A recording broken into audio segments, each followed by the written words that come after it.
I don't quite know if this is against rules or not, but I really wanted to talk about this, in case again from another Reddit forum, but in a more described detail now that it's been a year. Let's go back to when I was very young, I think. I should have been older than 4, because that's when I migrated to America, but younger than 10, because I was extremely tiny in this memory. Then again, I'm Filipino. I think I'll always be smaller than the average woman. I was first introduced to my step-siblings, 2 older boys and 1 younger girl. Let's call them DM and MI. MI, cuz differentiate. M was the oldest by 4 years on D. He's 25 last I remember. D is 21 and MI is 19 or so. Maybe 20. Immediately, I wasn't close with them not because I hated them, but because we didn't share the same interests, plus they were Jehovah's Witnesses and couldn't do some things. A key memory I have is when I wanted to watch A Nightmare Before Christmas, but couldn't since it was against their religion or whatever. I was childishly bitter. As I grew older, I liked them, but never loved them. Again, no resentment, I just didn't know them enough. MI was easy to get along with. Being a girl, D was easy to understand. Me and my bestie even tease him a little about his gamer taste, but it was all in good fun and he didn't mind. But M was the most trickiest. He was partially deaf, so that made his speech pattern weirder, I guess. I don't really know how it works, but I watched his silent voice. Weird, I know. And so I have a basic idea on why he couldn't have the most perfect vocabulary or diction. He also just weirded me out sometimes, but that was just me being fueled by the internet. Cut to 2023 or 2024, where D and M were to stay for I think a year. It could have been forever, but D wanted to head back to Texas to help MI move in, and they eventually lived together after. It was all fun.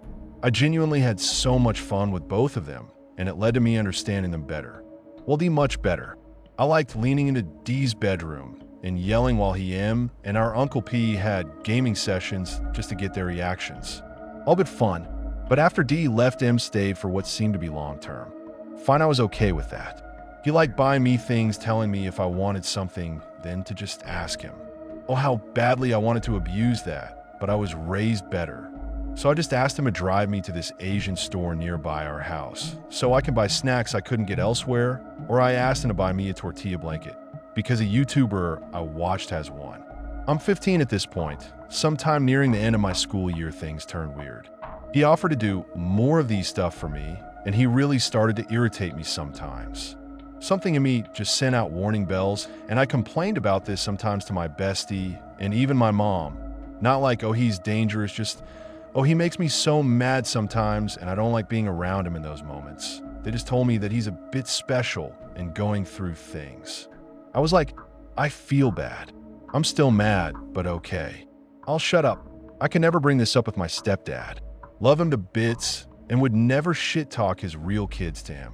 2 weeks before the events, late May, my mom had been telling me to lose weight, which I was planning to already. No worries. Something M overheard. He later offered for us to work out together. This idea put me off so badly.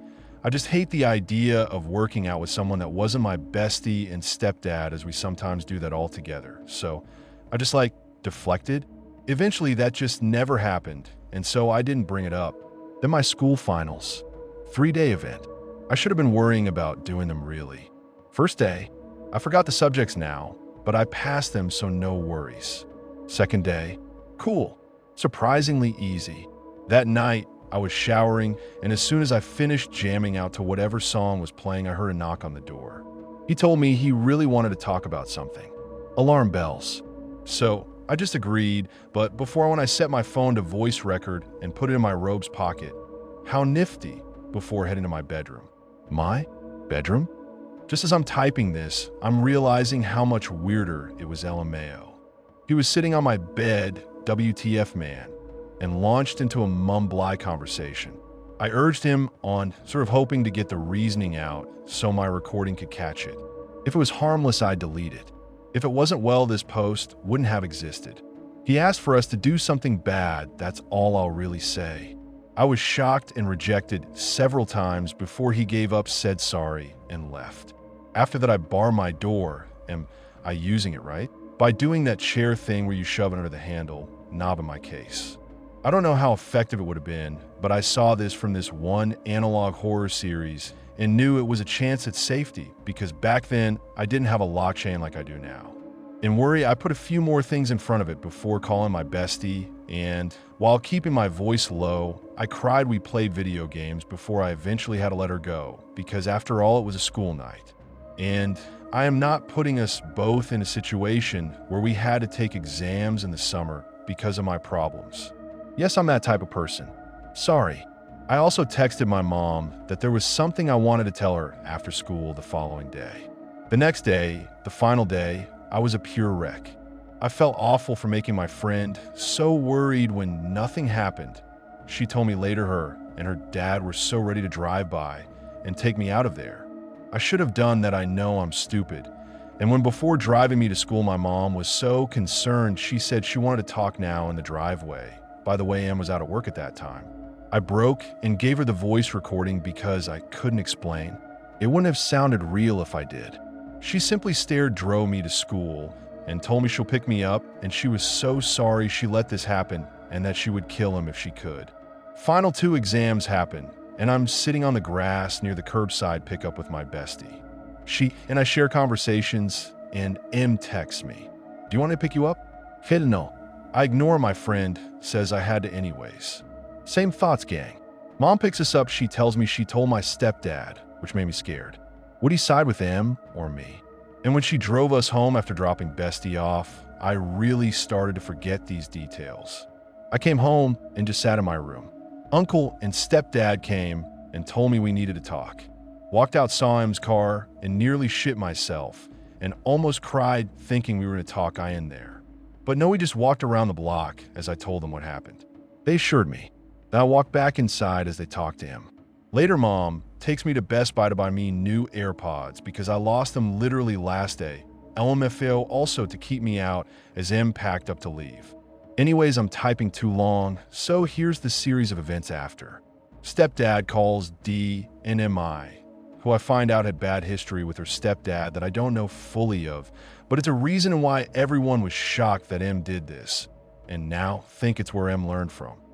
D calls the church Em goes to and tells them causing him to get kicked out. Church calls CPS find nothing wrong at home, but still do their job, which surprises me considering the bad stories for people online.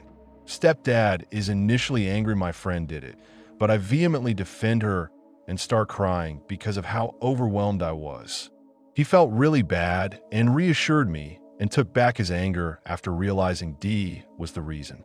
Yet that was a storm of writing sorry. I just wanted to say this here, and I literally never recovered, just one meet up with CPS later to get details. There'd be no legal action because he didn't do anything, and I never got the therapy for this even though my mom offered it to me, just in case, and I hesitantly agreed. I don't know, I feel awkward. Yeah, thanks, and I hope you're out somewhere. I hope you're not thriving, you POS.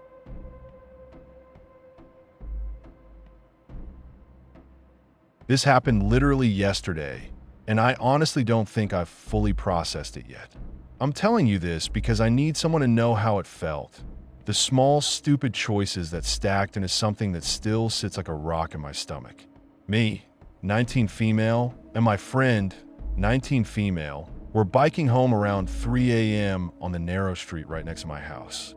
One side is a row of houses that look like normal, boring suburbs during the day. The other side drops off into the forest, this wall of trees that swallows light. At night, that forest is nothing but a black mass. You can't see more than the end of your bike light. We were laughing at nothing, the kind of stupid late-night laugh that's mostly adrenaline, because we'd had coffee and a playlist and too much time on our hands. We're both tired, half hyped, and because we live next to each other, we cut across that little road instead of taking the long way. The moon was thin, the street lamps barely doing anything, and then we saw the red car parked ahead, one headlight busted, so it looked half asleep like a dog with one eye shut. It was parked wrong angled toward the curb like someone had stopped mid-thought. It made a noise, the car like a slow engine cough. Then it started moving. It passed us very slowly, and every hair on my arm sat up. It didn't speed off, just crept, then made a U-turn and slid past us again. I remember because my friend squeezed her handlebars and whispered, "We need to cross," and we did like two kids playing it safe. We moved to the sidewalk, not running, yet just giving it distance. That's when we spotted the girl. Partially hidden behind a white truck, she was standing with her back hunched like she was trying to disappear. She was watching the same car. It's the kind of posture that screams, "I don't belong here," the knees turned and hands tucked, eyes wide. She looked maybe 17, maybe younger, maybe older. In the dark, you can't tell. Her sneakers were scuffed. There was a sense of hesitation to her, like she'd been waiting for something to break. The red car started creeping toward her. Then, without warning, she bolted. She ran up the sidewalk and cut into the bike path that goes through the forest. It's that thin gravel path people use to jog or ride in the daytime. At 3 in the morning, it's a stupid place to be alone. We both did the exact wrong thing. We followed. I don't know what I thought. Maybe I thought help was obvious, like you see something sketchy and you intervene. Maybe I wanted to be the hero in a story I'd later tell to prove I mattered. My survival instincts hadn't kicked in yet. We pedaled hard tires, throwing pebbles the chain, clicking, and the red car was suddenly there idling at the path entrance like it belonged. 2 men got out and they were just calm. One had a white bucket hat and stood like he owned the night. He looked straight at us for a beat, and that stare landed somewhere under my ribs. Then the car pulled away into the street and disappeared. You have to understand the path. One side is a chain-link fence that separates it from some backyards. The other side is forest so thick you can't see more than a few feet once you step off the path. The gravel chewed at my sneakers. The air smelled like wet leaves and old cold smoke, the kind of smell that makes your face go flat. My flashlight, my phone, made a barrel of light, and everything outside, it was absolute nothing. We walked into it. The sound of our breathing was loud, stupidly loud. The trees swallowed our words. Then I heard footsteps, slow, deliberate, keeping pace with us. Not the jittery little scamper of an animal, not the crunch of a squirrel. The definite heavy step of someone trying to sound normal.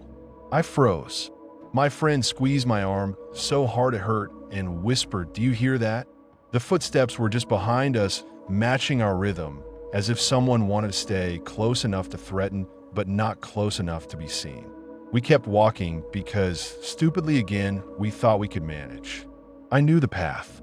I lived 2 houses down from the forest. I know how close the trees press and how the ground dips, how your flashlight doesn't help you with shape when everything is black.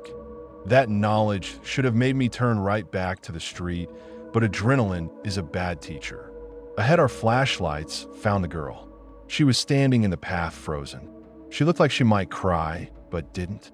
My friend shined her light and called, "Hey, are you okay?" The beam stuck to her face, and she looked over her shoulder in the way where someone checks if their pursuer is actually someone behind them or just the dark. For a long second, she stared at us, and her face did this unreadable thing, like she was trying to decide if we were the rescue or part of the problem. Then she ran deeper into the dark like she had been punched. That's when the world narrowed to 3 heartbeats. My friend grabbed my sleeve, and I grabbed hers, and we turned and sprinted. Not a fast, efficient sprint, a ragged animal scramble. Gravel pinged under our wheels. The chain noise was a frantic ratchet, and we shouted. We screamed right then, a rawhide sound. I don't know why. Maybe we thought noise would scare someone off. Maybe we were trying to be loud enough that someone would hear and come. We burst out of the path into the dim street and kept going until we were at a porch where someone's cat screeched and a dog started barking, and everything normal in the world reacted, and that's when we called the police. Our breaths were shaking. I remember the operator's voice was flat and then quickly helpful, the kind of voice trained to sound calm. We gave them the spot, the red car, the bucket hat, the girl, and then we collapsed on the curb and trembled. Within minutes, and here I swear it felt like minutes, 3 police cars showed up. Headlights painted long, thin shadows of trees. They were efficient and professional, the kind of people who have seen weird things and know how to fold them into reports. One of the officers got out and walked up the forest path. The others asked us a bunch of questions, descriptions, directions, what we did next. We told them everything because there wasn't anything we'd left out. We gave them the stupid little details too. The smell of the air, the way the bucket hat guy held his chin, because when you're frantic, the brain latches to small things like a life raft. The officer who walked the path came back maybe 5 minutes later. He showed us a photo. A phone screen lit up our faces, and there she was, the girl. The photo was grainy, but it was unmistakable. She was sitting on a curb hunched, and next to her was a man. The officer said they'd found her with one man. The first thing I thought was that the men we saw leaving the car were two, but this officer said one. I remember the officer's face was blank, as if this was another fragment in the puzzle he'd seen too often. We found them together, he said. Neither one's willing to identify why they were there. He said it like that, like it mattered more to him that identification failed than the fact we'd said there was a car that had driven up and down the street. They asked if we wanted to press charges for being followed. We wanted to press something, but what do you press? We wanted to press that we weren't safe. They told us we could go home now. The way they said it, not cruel, not dismissive, just practiced, made it worse. It was like a curtain being drawn when you want answers. We walked away because what do you do at 3 a.m. when cops tell you to go home? We were told to go home. As we walked away from the police light, something made me look back. I saw 3 people get into a police car. 3. That looked off to me because the officers had told us earlier there'd only been one man with the girl. It made the air go weird in my chest because if there were 3 in that car, who else had been in the path? Was someone following us? Had one of the men slipped into the brush and kept pace with us? Or had the girl been with 2 and the police had seen only 1? The discrepancy made everything smell wrong. I keep piecing through the night in my head. The red car with one headlight, the man in the bucket hat whose stare felt like a hand, the slow footsteps that matched ours, the girl's blank stare before she ran. The cops had their photo, and they had a statement that the girl had been found with a man.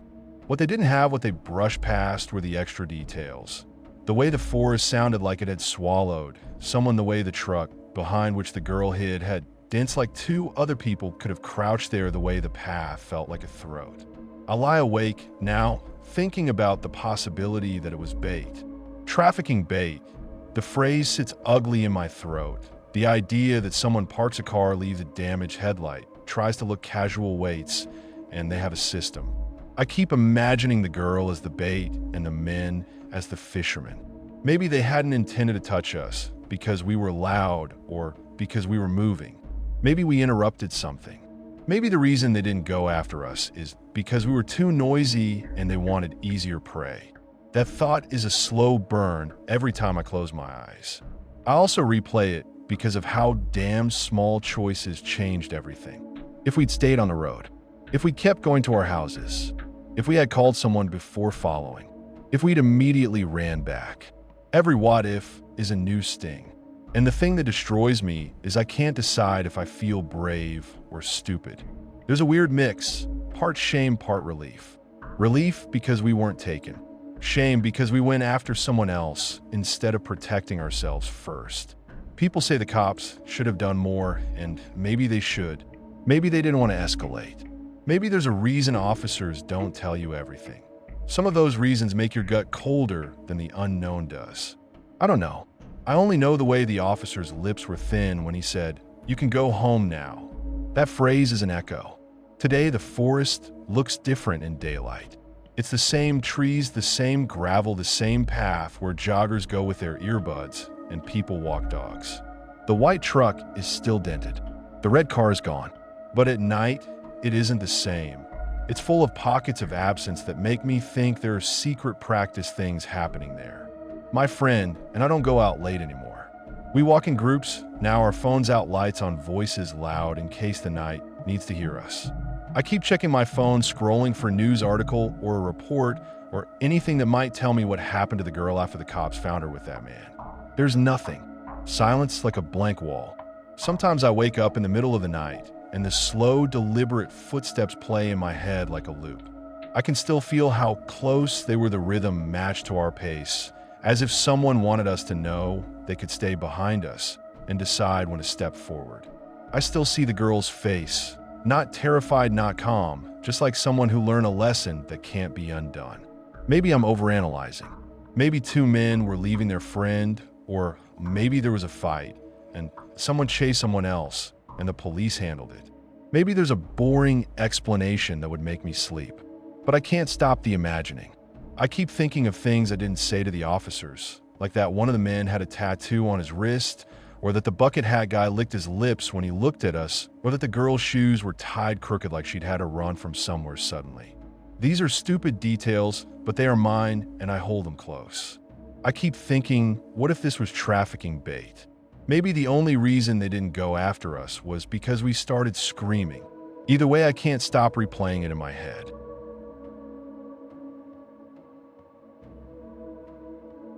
A few years ago, I was a university student renting a house with 3 friends on a quiet street in what's considered one of the safer, more privileged cities in the UK. I'd never heard of anything strange happening in the area. I worked late evenings at an ASDA to help with tuition and rent, the kind of shift that finishes at midnight but somehow stretches to 12:31 a.m. when you're tallying returns or the tills are being stubborn. By then, the shops are emptied out, the fluorescent lights do that weird humming thing that makes your ears ring, and everyone on your shift is moving like they're underwater. I'd bike home because it was cheaper and faster than waiting for a bus that might not show. The bike was battered. The chain on my back brake squeaked on damp nights. I learned to cling to the glow of street lamps and other people's headlights like they were lifelines. My housemates were a year ahead. They graduated and got jobs. They were decent people, the kind you can leave a load of dishes with and not worry. By the time I got home, they were usually asleep. The living room light off, the TV quiet, someone's laptop closed on the kitchen table. So most nights the house felt like a hollow shell. Fine, practical, boring. The kind of place you come back to and drop your bag and fall into bed. That winter night was one of those merciless sort. The sort where the cold sticks in your lungs and your fingers go numb through gloves.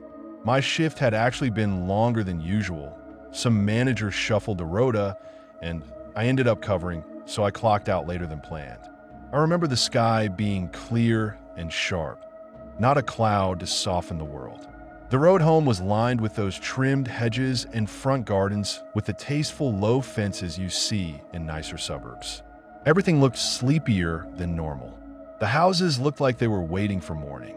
When I turned into our little street, the far end where our terraced house sat, I saw him, standing right in front of our door like he belonged there. He was bald, no hat, no hood.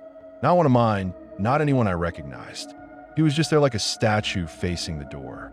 Not leaning, not shifting weight, not reaching for his phone. Just still, staring at the door. Not knocking, not ringing, not doing anything you'd expect someone doing at someone's front door to do. I remember how ridiculous it felt to notice the absence of the peephole. Our door was blank with no window, no glass. It felt like the kind of door that keeps secrets. I slowed down without thinking.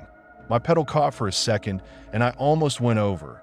The bike wobbled and my teeth clicked. I didn't want him to look up. I didn't want him to know I was there. So I turned away. No lights, no movement. I told myself to keep it normal, to keep it casual. But everything was a loud, stupid thing in my head. The wind biting in my ears, the bike chain, complaining, my breath making clouds. I swung around a couple of streets and pretended I was taking the long way home. I might have been outwardly calm, but inside I was scraping for a plan. Should I call the police? If he was waiting for someone, maybe he'd leave. If he was lost, maybe I should say something. But even as those options ran through my head, I felt this cold, everything else shut down. My hands under the handlebar were trembling. My phone had about 20% battery, and the light from it looked useless in the winter dark. I started calling the house. No answer. Texts that went into the ether and did nothing back. I messaged a few mates because when you're that tired, your brain will latch onto any lifeline. I kept circling. Being near traffic felt safer, seeing headlights, bodies moving. Motion meant someone else was awake to notice. I rode slow, making as little noise as I could, careful not to be dramatic about it.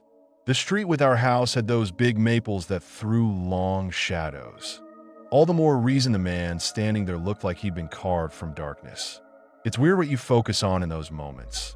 The little twitches, the tiny mundane things that suddenly feel huge. The way his jacket was zipped up to the throat, the way he seemed to breathe slowly like trying to keep steady. His shoes were black, the kind that you could get at any supermarket. I thought about calling again.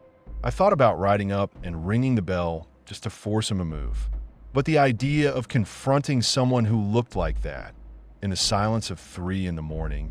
made my stomach knot in a way I didn't have vocabulary for.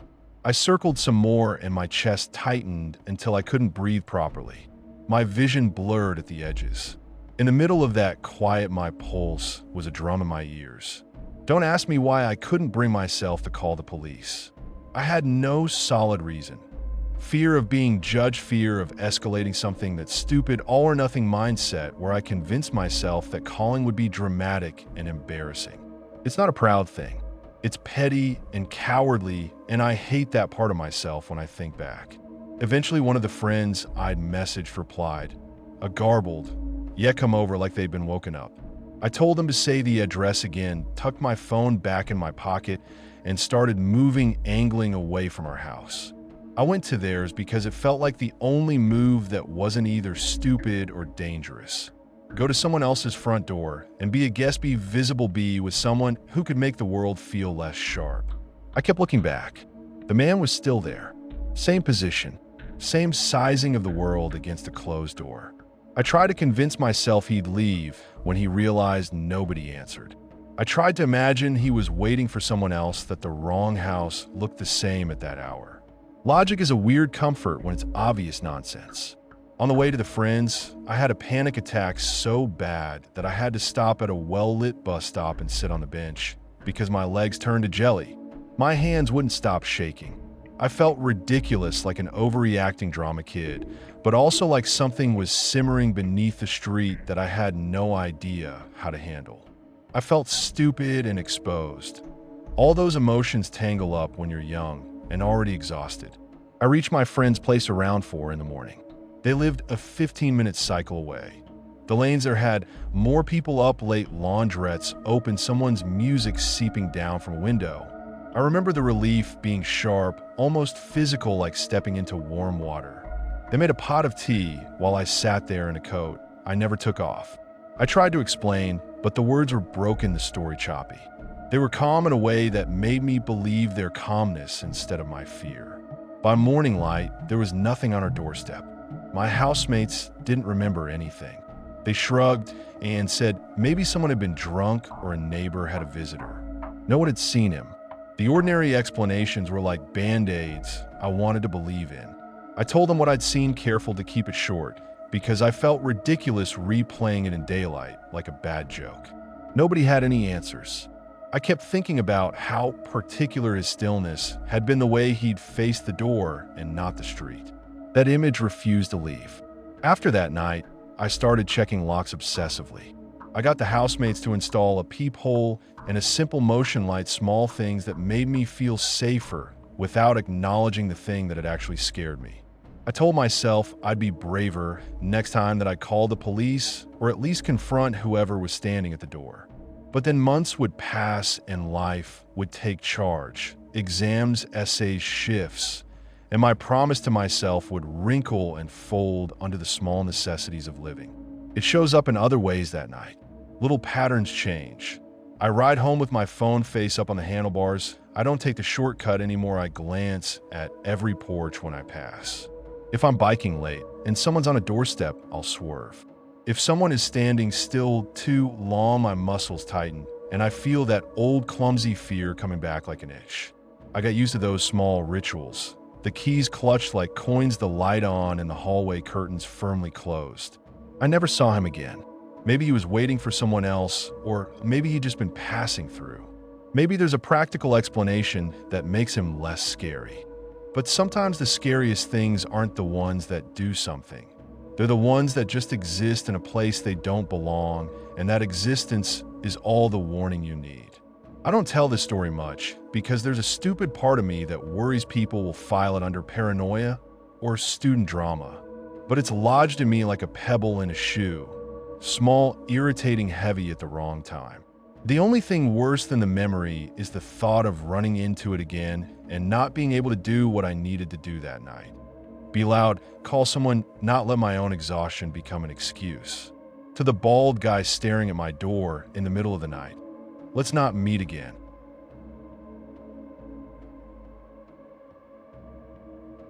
So I wrote a book of personal essays and included this story, and one of my readers mentioned this community might like it, so I'm here to share. I'll try to be more brief here. I lived in China from 2011 to 2016, and this happened mid-2012. My friend and I decided to visit the coastal city of Qingdao for a weekend. It was only a 3-hour train ride away, and my friend, who was uber rich but also a mess, was personal friends with the owner of the observatory-turned-hostel that we liked to stay at when we visited as groups. But this time, it was just the two of us. We spent the day like idiots who think travel makes them cinematic, climbing the old observatory steps, eating seafood that smelled like the ocean had been trying to quit a job, taking photos on the cliff where the wind kept trying to pull the camera from my hands. The hostel was the kind of place with creaky floorboards and mismatched lamps and a sticky common room table, where people left sticky notes with other people's half-broken hearts scrawled across them. It felt safe in that way hostels do. Temporary chaotic, a place people drift through and forget. I liked it. We decided we wanted to hit the bars, but wanted to be somewhere that wasn't downtown, not the polished tourist stuff. We got in a taxi. I could speak pretty good Chinese back then. She couldn't be bothered. I told the driver to take us to the closest bar, wherever you want. I said, maybe trying to sound casual, but also trusting too easily. On the way, the driver spotted a fruit market and paused the meter while we all bought fun fruits. Mangoes the size of fists, weird lychees still warm from the sun. He put a tangerine in my lap like it was the most natural thing in the world. It's a small thing, but I remember the sweetness banging into my teeth like a weird, honest comfort right before the night fell apart. The bar was one of those places that wanted to be a club, but hadn't decided if it cared. Lots of tables, people clustered around them, the music loud, but not loud enough to drown a conversation. We took a seat at the bar and ordered beers. She pulled out a little pack of pills, Lunesta, the sleeping pills she treated like candy. She was taking literally 12 a day, or so. She told me, popping 6 at a time and then drinking. She was always a contradiction. Gorgeous and careless, generous with other people's money and miserly with her own safety. She asked if I wanted one. I said no, because I'm not an idiot, but curiosity is weird. I was 20, the kind of dumb that mistakes boldness for bone-deep understanding. She refused at first, said I couldn't handle it. I kept pestering. She finally gave me half a pill. I swallowed it like it was champagne, and the room smeared. The next bit is fractured, like someone cut the film and stitched it back wrong. 1 second the bar was dim and sticky floored, the next it's booming, and suddenly I am laughing with a big guy who's in my face like we've been mates forever. The bartender slides over 2 shot glasses, and whatever we're toasting to tastes like straight tequila, sharp enough to rearrange my insides. I drink. Black. Cut to black, then emptiness. Then light. Then his face again. The club is mostly cleared out. The lights are a little cold. The big guy tells me he doesn't know where my friend is, but he can get me back to the observatory. He says he can give me a ride. Something in him is too smooth, like someone who practices being trustworthy. I was fuzzy and a little stupid from pills and alcohol, and I wanted to be safe. I accepted and climbed into the front of his van. We drove and drove. The city blurred into dark buildings and neon scraps. I remember watching the road like you watch a movie you don't trust. The van didn't turn toward the hostel area. We should have been 5, maybe 10 minutes. The meter ticked like an accusation. I said something, "Isn't this the way back?" And he smiled and said, "No, we're going back to my place. I've got some friends who want to meet you." His voice had that casual friendliness people use to make you small. My brain did that slow, terrible sliding that it does when danger comes soft and you don't have the vocabulary for it. Panic doesn't always roar. Sometimes it creeps thin and surgical. I started looking the car over, door lock, seat belts where my bag was. The door was unlocked. Good, but we were moving fast. Jumping out would mean hitting the road, the van, whatever came after. People don't stop in the middle of nowhere. I knew that. I also knew I couldn't trust this man. I felt for my things. Cigarettes in my coat pocket, the camera hanging from my shoulder, the useless tangle of cords, and a tube of lipstick. My phone was dead.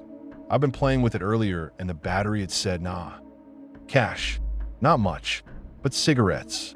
The Unimart was a neon diamond, at the intersection, a box of light. The light turned from yellow to red, and I felt my options compress into a single thing. Smoke, pretend normalcy. Stop, stop. I blurted at the van, and the man shrugged, used to his charm. When the light made us slow enough, I screamed, "I have to buy cigarettes," and flung the door open. The air hit me like it's supposed to, cold and honest and full of strangers. I ran into the Unimart, and the fluorescent lights made everything too clear. "Police, someone, please call the police." I yelled to the cashiers the words, half sob, half command. The clerks looked at me the way people look at sudden rain in summer, annoyed. Instead of the wide-eyed help I wanted, they started yelling at me to get out. It was ridiculous and absolute. My chest felt like it was being squeezed by something whose only purpose was to study how far fear could go before the rest of the world cared. He walked in after me. He moved slow, like he owned slow motion. He walked toward me, and I started knocking over displays to make noise, to give people something to choose, to be forced into the story. A tower of instant noodles toppled between us like a pathetic barricade. I was yelling at the cashiers to call the police, and they were still screaming at me to get out. I ran, panic, turning my limbs into hammers. Then the police came in, 2 of them uniforms like blunt punctuation. I sprinted to them and found myself grabbing their jackets like a drowning person grabs a rope. "He's trying to take me." I was out of breath in a way doctors can't pin down. The officers looked confused for a beat, like maybe I was a tourist who'd had too much sun. But the big guy had no good explanation, and the men moved to separate us like they were sorting out 2 stray dogs. We ended up at the station. They took my passport, asked my name, my visa, why I was in Qingdao. Detective questions, all the small, polite cruelties of bureaucracy. Which hostel, what room number, who is your friend? I wanted to step outside and chain smoke until the world made less sense, but he wouldn't let me. I sat in the detective room while the man was taken to the back. Time stretched like chewing gum. My phone was dead. My cash was gone. I still had my SLR camera warm from the day and a heavy, quiet weight I kept rubbing with a thumb like an anchor. Hours crawled. The cafe lights at the station hummed. A woman at the front desk kept shuffling forms. Pens clicked. The detective came back finally and said I could go. He told me the man had given them a fake ID and that he was from Hong Kong and refused to tell them why he was in Qingdao or where he was staying. The detail lodged in my head, from Hong Kong, like someone had put a label on a thing and I couldn't unsee it. They were holding him for more questioning. They didn't confiscate the van. They didn't apologize. There was no narrative of heroic rescue, no cups of tea, and a sympathetic shoulder. The police did what police often do. They did the smallest thing that allowed the machine to keep running. They filed the paperwork and gave me back a life that felt smaller and more threadbare than the one I'd come with. I told them I had no money and my phone was dead. The detective shrugged with that official distant kindness and said basically good luck. But one taxi driver, a man with tired eyes and a child's sticker on his dashboard, listened. He sold me a ride back to the hostel in exchange for a cigarette.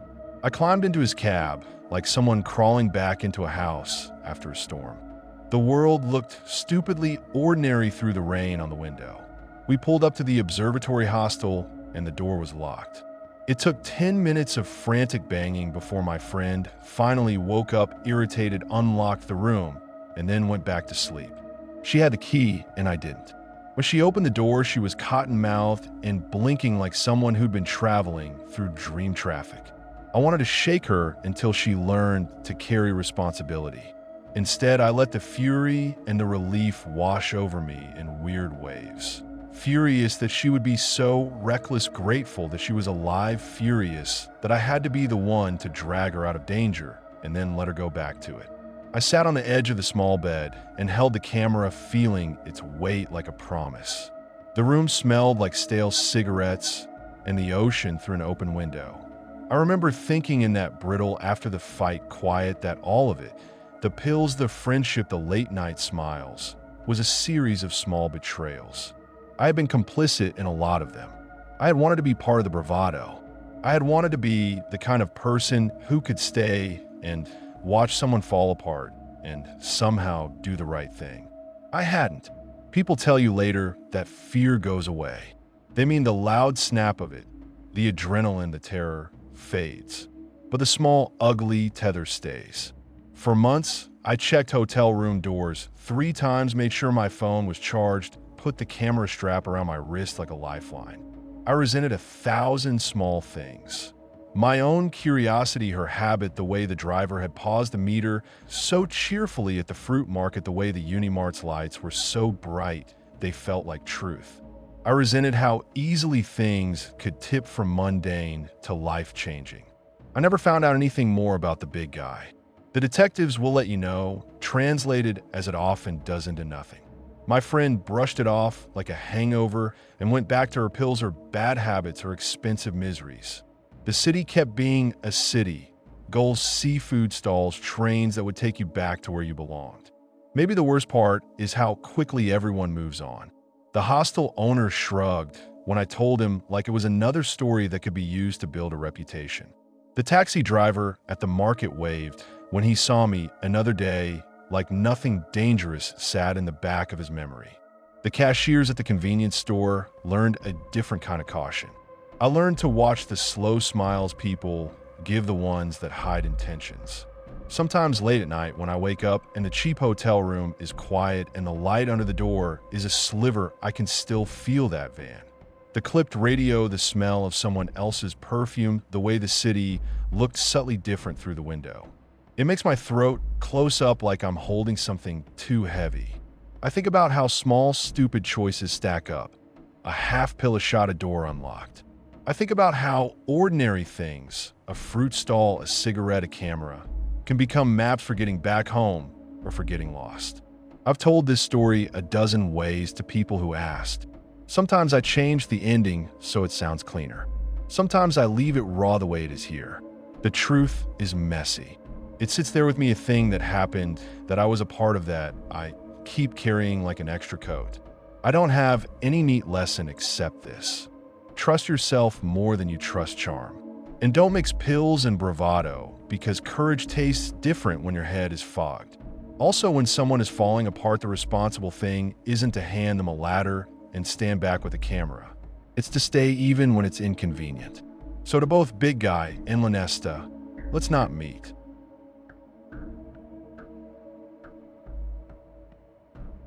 Hey Reddit, I'm a 19-year-old male college student living abroad, and something happened last night that really shook me. I'm not going to sugarcoat this. I was tired, pissed off at jet lag, and probably moving through the lobby like a ghost. I'd been out grabbing food, small excuses to not sit alone in my room, and when I came back, there was this guy sitting in one of those plastic chairs by the reception. He looked like he'd been there a while. Jacket draped over the armrest, one foot tapping like a metronome, eyes half closed, but tracking everything. Nothing about him screamed danger in the movies. He wasn't shouting, he wasn't yelling, he didn't look like the obvious threat people say to avoid. He just had that quiet kind of waiting the way predators don't clench their fists until the last second. I nodded, because what else do you do when someone gives you a polite small-town nod in a building lobby? You nod back. Bad move. He stood up like he'd been waiting just for that tiny acknowledgement and followed me toward the elevator. I told myself he probably lived here. I told myself I was overreacting. Elevator rides in my building are 10 seconds long. I fumbled with my key thinking the door would swallow us both and we'd be on our different floors and done. He didn't press a button. He didn't even get in a hurry to hit his floor. He just got in and stood there, hands in his pockets, close enough that I could feel his breath when the elevator hummed. The lights in the elevator are those shitty LEDs that make everyone look like a bad photo. His face was all there though, a chin with a scrape on it, a scar along his jaw, and this smile that never fully formed, like someone trying on a grin to see if it fit. Then he started talking. Not hello small talk. Not nice weather garbage. He said quiet like it was for his own ears. "You are so," and left it hanging, like he was tasting the words. It was the kind of sentence that's not finished, because finishing it might change the room. I laughed the laugh you laugh when you want to pretend everything's normal. "What?" I said, "Because you say that because silence feels worse." "You are so," he said again.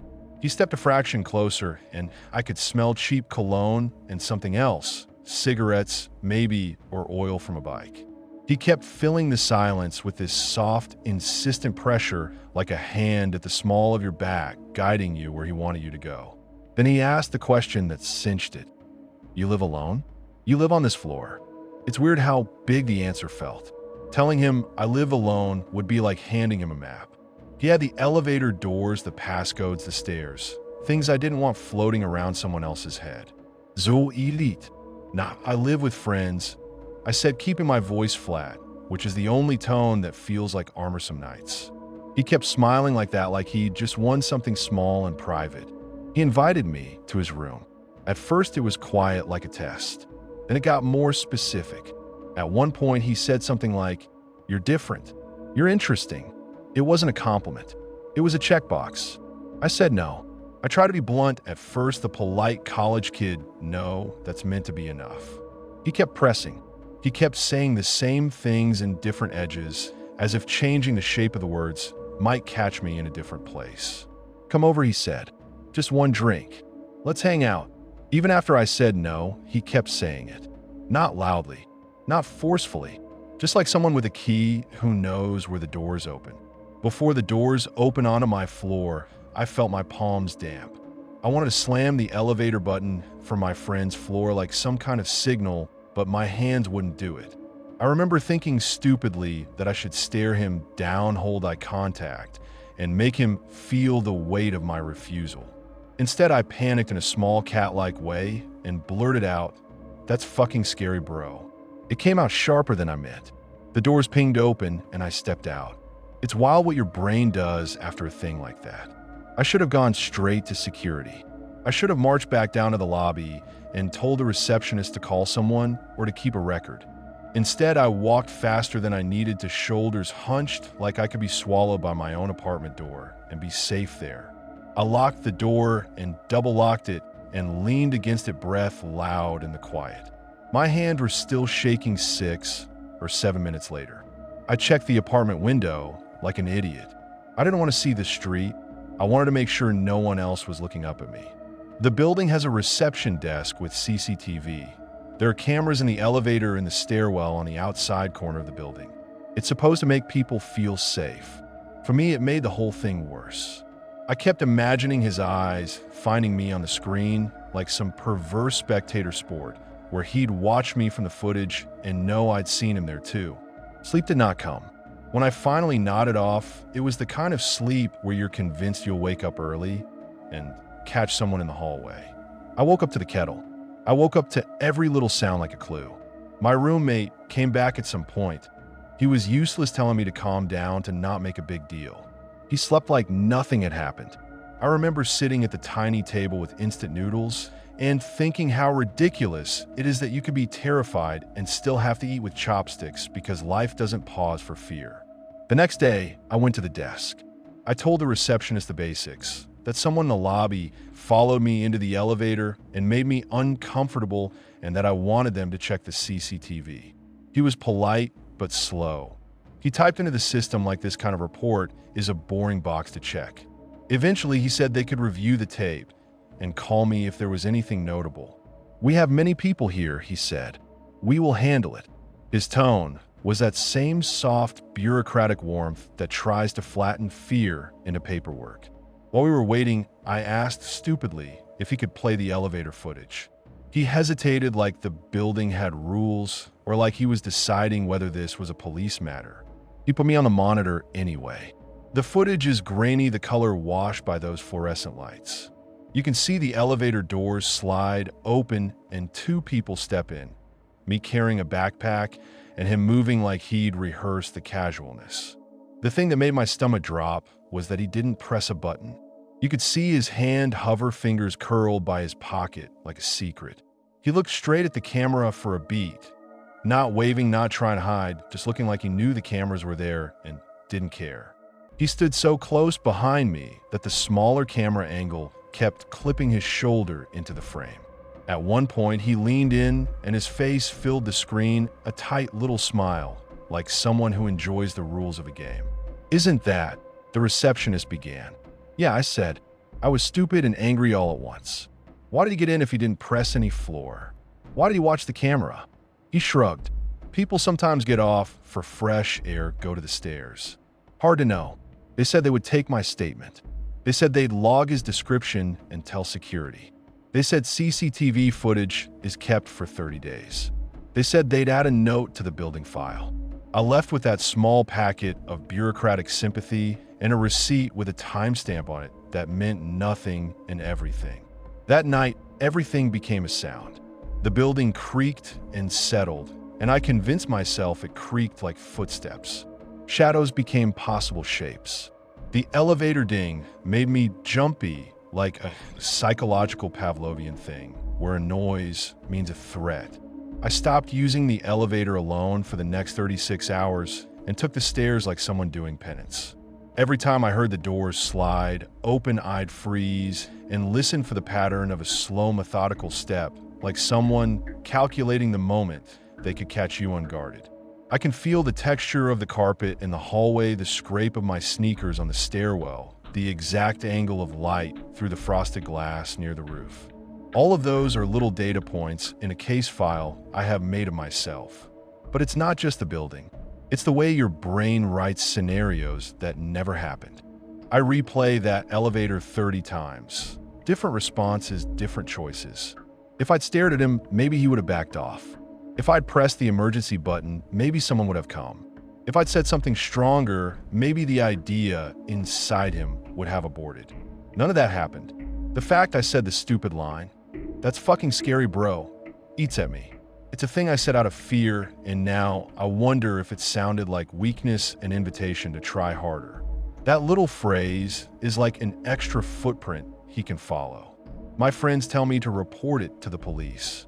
My roommate says to just avoid him and let security handle it. I'm torn because I don't know if this is a thing you call the cops over. He didn't grope me, he didn't follow me out of the building, he didn't threaten me with a weapon. He was creepy as hell and persistent. That persistence lingers like mold. You can smell it, but you can't always prove it. The worst part is how normal all of this looks if you watch the footage. A guy getting in the elevator, polite, small talk that never happened on camera because my head was full of noise. On film, it's a blur. In my head, it's a slow slice of intent I can feel. I've started timing things. When people come through the main doors, who uses the elevator after midnight, whether the cameras have blind spots. I've started checking the stairwell before. I take it like I'm a character in some paranoia exercise. I don't know what I want from posting this. Advice? Validation? Someone to tell me I'm not being dramatic? The truth is I'm scared because this felt targeted in a way I can't prove. I'm scared because he didn't act like a normal person.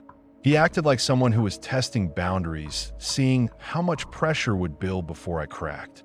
I'm scared because I keep waking up imagining him standing in the corner of the lobby, watching the monitors, smiling like it's a fun little performance. I don't want to be the person who lets fear rearrange their life, but I also don't want to be the idiot who dismisses a hair on the back of your neck feeling. I've been thinking about self-defense classes, about pepper spray. Is pepper spray legal here? I don't even know. About walking with friends, about changing my routine. So I'm not an easy, predictable target. Part of me wants to confront him if I see him again. Stand there and say something that makes him uncomfortable. But another part knows that not every confrontation ends the way you want. Has anyone else dealt with something like this? How should I handle it if he tries to approach me again? Throw hands with a potential creep? Any advice will be greatly appreciated.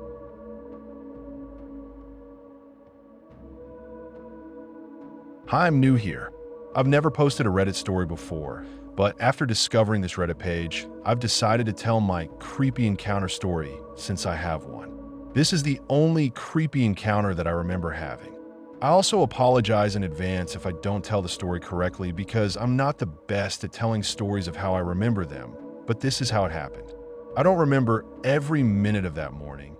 Memory fuzzes out like an old camera, but I remember the feeling like it's a physical thing in my chest. We were leaving the hotel the last day of a stupid typical Orlando trip. Park's overpriced food sticky hand from whatever we bought at the gift shop. The kind of vacation that's loud and shallow and exactly what it looks like on Instagram. No drama, no weirdness. Until the car. We stop at Dunkin' because it's literally on the road out of the hotel. My dad runs the drive-through, gets our food, parks the car in the lot under a weak, lazy orange Florida sun. He covers the front windows, those silver sunshades, so the dash doesn't bake and so we can eat in the car without melting. The seats are still hot. The vinyl smells like old air freshener and sunscreen. My dad's done eating before I am. He's fiddling with his phone telling me some half joke about getting to the park early next time. I'm scrolling half present watching crumbs fall into the fold between the seat and the center console. Nothing special. Then he says he needs to go back inside for a cup. I don't remember why. A real stupid reason like the lids were in the lobby or he forgot a napkin. But he does this annoying thing where he has to roll his window down to open his door because the handle is busted. So he rolls it down, opens the door, and it's cracked up again. Not fully closed, just enough that it doesn't look like a car with the windows down if someone walks by. He goes inside. I stay in the passenger seat, phone in my hand, half eating, making some dumb joke in my head. A minute or two later, he comes back, and we're sitting there eating the rest, not a rush. Then he starts pulling the sunshades off because we're finally leaving. When he peels the cover away, and I can actually see the world in front of us again, something on the left of the car, my dad's side, catches my eye. A grown man bent over like he's picking up something. At first, I think he's grabbing something from the pavement or checking a tire. The way he's hunched looks normal for a second. Then he straightens up and I see him full on. Dark hair, a dress shirt that should probably be ironed, but isn't. Tattoos maybe. I remember thinking tattoos and then not being sure, the memory fuzzing like I'm watching through broken glass. His pants are not pulled up, not halfway or a little sag. They're down enough that I can see hairy thighs, and he's holding up the pants with one hand. With the other hand, he's holding a silver bucket. Something small is in the bucket, I think. Or maybe my brain invented that detail because the metal glinted. He looks over. He gives this smirk that sits wrong on his face like a half smile, but not friendly. Like he's enjoying whatever the fuck he's doing. For a second, I do that stupid calculation people do. Is he lost? Is he asking for help? Is he dangerous? The second stretched, and the car felt suddenly too small, like we'd been turned into sitting ducks, and some awful animal had the lot. I told my dad. I said, "Hey, there's a guy over there," like it was the most casual thing because scaring the shit out of your kid isn't his job. He glanced, then did that look don't look thing adults do when they don't want to freak out their kid. The man walked over to our side of the car. Not close enough to be a threat to the door, not close enough to dunk our window if he wanted. He kept a weird distance, which made it worse. I could see his face properly then. Not old, not young, maybe late 20s or 30s, sunburned around the nose, eyes that squinted a bit like someone who spends too much time outside. He's holding his pants up with his left hand bucket in the right, and he gives that same smirk. Maybe he smelled like piss or stale beer, I can't tell. My nose was full of Dunkin' coffee and anxiety. Everything about it made my skin crawl. The way his jeans hung the bucket, because buckets are not normal things to carry in a hotel parking lot, the smirk like a private joke I wasn't in on. We did the adult thing, sped off. Not a slow, nervous creep out, but a hard press on the gas like he could decide to be a problem any second. My dad drove like he'd just remembered a meeting. I remember the engine noise being loud, the lines on the highway, stretching a mix of relief and leftover adrenaline, making my hands shake. Later, my dad told me something that pushed the unease like salt into a wound. The night before, he'd gone out to the car to grab something and saw a policeman talking to a hotel worker. The officer told the worker he'd found a car that didn't belong there and that there was a man in the hotel area relieving himself on the road, shitting and peeing on the asphalt on the sidewalk like it was a normal thing. My dad said the hotel worker looked embarrassed, but tired like this wasn't new. The cop said something about the guy being found wandering and possibly on something. My dad didn't tell me all this right away. He came back to the room and woke me up, or maybe he did it the next morning. The order of small details gets fuzzy. We stopped at Walgreens after that more, because my dad likes to make a joke about buying everything possible before leaving a place he dislikes. He said maybe that was a sign we should go home, half joking. I laughed then, I joked back, but inside I kept picturing that smirk and that bucket. I wanted to circle back to go park where we had been and see if he was still there, like confirmation would somehow make the fear less real. We did go back, half curious and half stupid, but the lot was empty. No bucket, no hunched figure, no smell. Just an empty space on the pavement, like the world wanted to pretend it had been ordinary all along. I try to think of obvious explanations. Drug use, my dad said it too. Maybe he'd been high, maybe he'd been mentally ill, maybe he was homeless, forced into that place by some accident.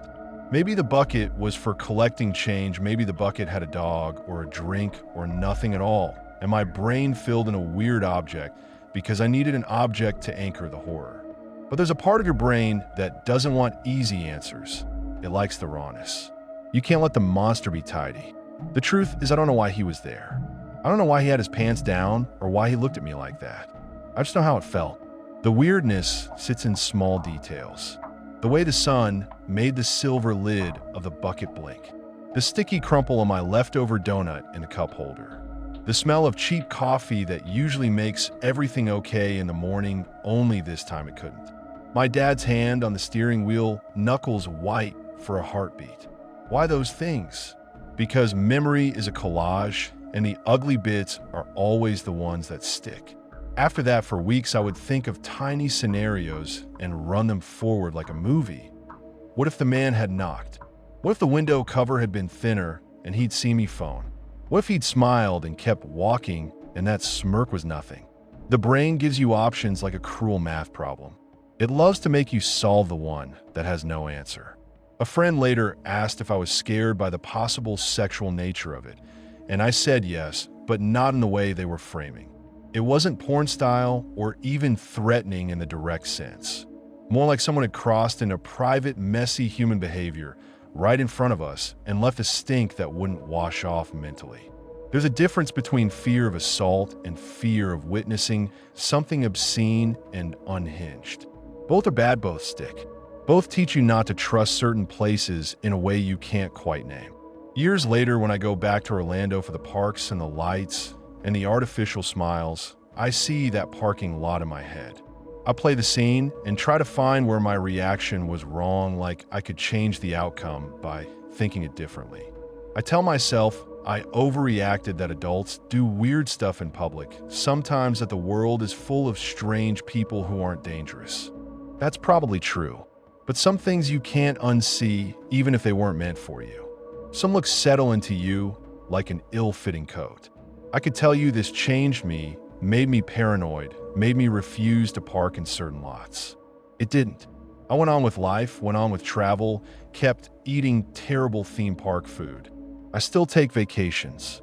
But that image, the man holding a bucket at the edge of the hotel lot, pants half down, smirking like it was a private joke, comes back sometimes uninvited, and for a few seconds I'm not laughing, not scrolling, not in control. I feel that hollow, puzzled, stupid cold in my chest again. It's obvious I've replayed it 100 times in my head, and each replay adds something or changes a detail until the story is both sharper and foggier. Memory does that. It's a liar and an archivist at once. All I know for certain is that it happened the way I told you. We were leaving, he was there, and we left. It's obviously not going to prevent me from going to Orlando, but it was disturbing.